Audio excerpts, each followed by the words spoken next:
ನಮಸ್ಕಾರ ವೀಕ್ಷಕರೇ, ಇವತ್ತು ನಾವು ಸುಲಭವಾಗಿ ತರಕಾರಿ ಬಾತ್ ಅಂದರೆ ವೆಜಿಟೇಬಲ್ ಪುಲಾವ್ ಮಾಡೋದನ್ನು ನೋಡ್ಕೊಳ್ಳೋಣ. ಸುಲಭವಾಗಿ ಅಂತ ಯಾಕೆ ಹೇಳ್ತಿದ್ದೀನಿ ಅಂದರೆ, ಇದರಲ್ಲಿ ಯಾವುದೇ ರೀತಿ ಮಸಾಲೆಗಳನ್ನು ರುಬ್ತಾ ಇಲ್ಲ. ಆಗಿಂದಾಗಲೇ 10 ನಿಮಿಷದಲ್ಲಿ ಮಾಡ್ಕೊಳ್ಳೋ ಅಂಥ ಈ ಪುಲಾವ್ ಹೇಗೆ ಮಾಡೋದು ಅಂತ ತೋರಿಸ್ಕೊಡ್ತಾ ಇದ್ದೀನಿ. ಮೊದಲು ಕುಕ್ಕರ್ ಬಿಸಿ ಮಾಡ್ಕೊಳ್ಳಿ. ಇದರಲ್ಲಿ 5 ಸ್ಪೂನಷ್ಟು ಎಣ್ಣೆನ ಹಾಕಬೇಕು. ಎಣ್ಣೆ ಹೆಚ್ಚಿಗೆ ಹಾಕಬೇಕು ಅಥವಾ ಬೆಣ್ಣೆ ತುಪ್ಪ ಎರಡರಲ್ಲಿ ಯಾವ್ದು ಬೇಕು ಅಂದರೂ ಸೇರಿಸ್ಕೊಳ್ಬೋದು. ನಂತರ ಬಿರಿಯಾನಿ ಸ್ಪೈಸಸ್, ಅದೇನು ಅಂದರೆ ಏಲಕ್ಕಿ, ಸೋಂಪು, ಕಸೂರಿ ಮೇಥಿ, ಬಿರಿಯಾನಿ ಎಲೆ, ಈ ರೀತಿ ನಿಮ್ಮ ಹತ್ರ ಏನೇನಿದೆಯೋ ಅದೆಲ್ಲ ಹಾಕ್ಕೊಳ್ಬೋದು. ಹಾಗೆ 1 ಕಡ್ಡಿಯಷ್ಟು ಕರಿಬೇವನ್ನು ಸೇರಿಸ್ತಾ ಇದ್ದೀನಿ. ಅದಾದ ನಂತರ 1 ಟೇಬಲ್ ಸ್ಪೂನಷ್ಟು ಶುಂಠಿ ಬೆಳ್ಳುಳ್ಳಿ ಪೇಸ್ಟನ್ನು ಹಾಕ್ತಿದ್ದೀನಿ. ಒಂದು ಅರ್ಧ ಈರುಳ್ಳಿ ಮಾತ್ರ ಸೇರಿಸ್ತಾ ಇದ್ದೀನಿ.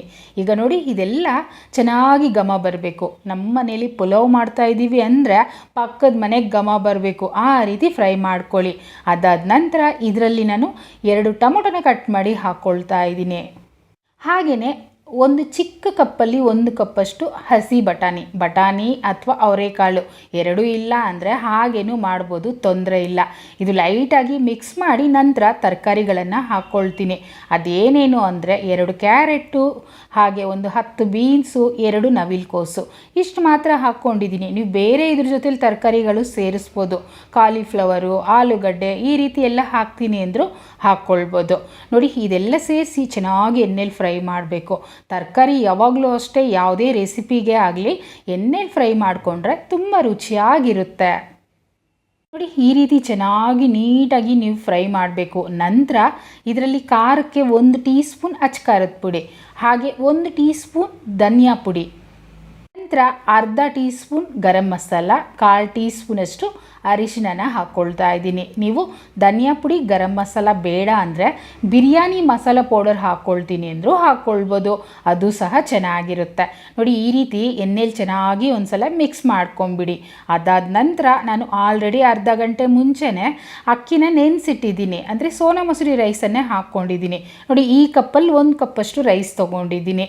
ನೀವು ಇನ್ನು ಸ್ವಲ್ಪ ರಿಚ್ ಆಗಬೇಕು ಅಂದರೆ ಬಾಸುಮತಿ ರೈಸೋ ಅಥವಾ ಜೀರಾ ರೈಸೋ ಹಾಕ್ಕೊಳ್ಬೋದು. ನಾರ್ಮಲ್ ಆಗಿ ಡೈಲಿ ಮಾಡೋದಾದರೆ ಸೋನಾ ಮಸೂರಿ ರೈಸೇ ಸಾಕಾಗುತ್ತೆ. ನೋಡಿ, ಇದನ್ನು ಅಷ್ಟೇ ನೀಟಾಗಿ ಒಂದ್ಸಲ ನಿಧಾನಕ್ಕೆ ಮಿಕ್ಸ್ ಮಾಡ್ಕೊಳ್ಳೋಣ.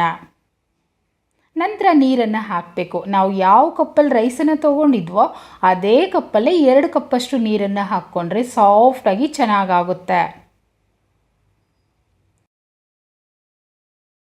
ಹಾಗೆಯೇ ರುಚಿಗೆ ತಕ್ಕಷ್ಟು ಉಪ್ಪು ಯಾವಾಗಲೂ ಅಷ್ಟೇ ನೀರು ಹಾಕಿದ ನಂತರ ಹಾಕ್ಕೊಳ್ಳಿ, ಆಗ ಕರೆಕ್ಟಾಗಿರುತ್ತೆ. ಈಗ ಪೂರ್ತಿಯಾಗಿ ಮಿಕ್ಸ್ ಮಾಡ್ಕೊಳ್ಳೋಣ. ನೀವು ಪಾತ್ರೆನಲ್ಲಿ ಮಾಡೋದಾದರೆ 1 ಕಪ್ಗೆ 2.5 ಕಪ್ಪಷ್ಟು ನೀರನ್ನು ಹಾಕ್ಕೊಳ್ಳಿ. ಈ ಬಿರಿಯಾನಿ ಎಲೆ ಕೆಲಸ ಮುಗೀತು ಅಂದರೆ ಘಮ ಬಿಟ್ಕೊಂಡಾಗಿದೆ, ಅದನ್ನು ಸೈಡಲ್ಲಿ ತೆಗೆದಾಕ್ಬಿಡಿ. ಈಗ ಕುಕ್ಕರ್ ಲಿಡ್ ಕ್ಲೋಸ್ ಮಾಡಿ 2 ವಿಸಿಲ್ ಕೂಗಿಸ್ಕೊಳ್ತೀನಿ.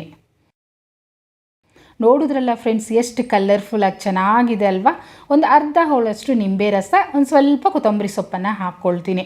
ನೀವು ನೀರು ಹಾಕೋ ಜಾಗದಲ್ಲಿ ಹಾಕೋಂಗಿದ್ರು ಹಾಕ್ಕೊಳ್ಬೋದು, ಅಂದರೆ ಬಿಡಿಯಾಗಿ ಸಾಫ್ಟಾಗಿ ಚೆನ್ನಾಗಿರುತ್ತೆ ನಿಂಬೆ ರಸ ಹಾಕೋದ್ರಿಂದ.